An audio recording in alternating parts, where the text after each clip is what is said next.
નમસ્તે વિદ્યાર્થી મિત્રો, આજે આપણે પ્રકરણ 4 નો 8મો દાખલો સ્વાધ્યાયનો કરવા જઈ રહ્યા છીએ.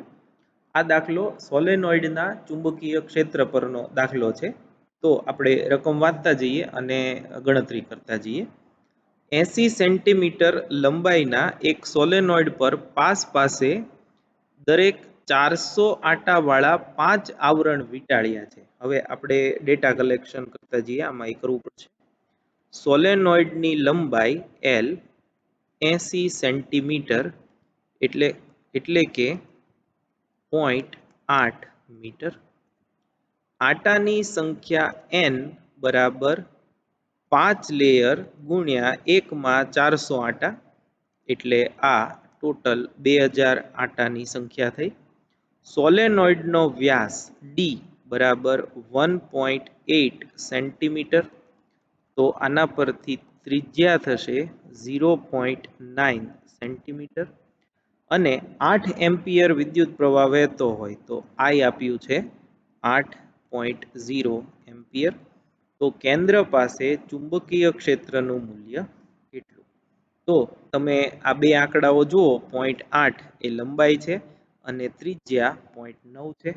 તો અહીંયા પણ એની જ કન્ડિશન જે આપણે ઉદાહરણમાં જોયું હતું એ પ્રમાણે જ L very greater than R હોવાથી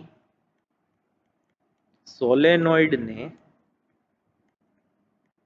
અતિ લાંબો અથવા તો અનંત લંબાઈનો લઈ શકાય. બરાબર. તો અનંત લંબાઈના સોલેનોઇડ વડે ઉદ્ભવતું ચુંબકીય ક્ષેત્ર B બરાબર μ0 Ni બરાબર μ0 n/L into I. Small n જે છે એકમ લંબાઈ દીઠ આટા એને ભાગ પાડી દીધા. Therefore B બરાબર 4 pi into 10⁻⁻7 આટાની સંખ્યા 2000 અહીંયા આપ્યું છે into I 8 ampere divided by L લંબાઈ 0.8 મીટર 0.8. Therefore B બરાબર 2.512 આની ગણતરી કરીએ તો into 10⁻² ટેસ્લા.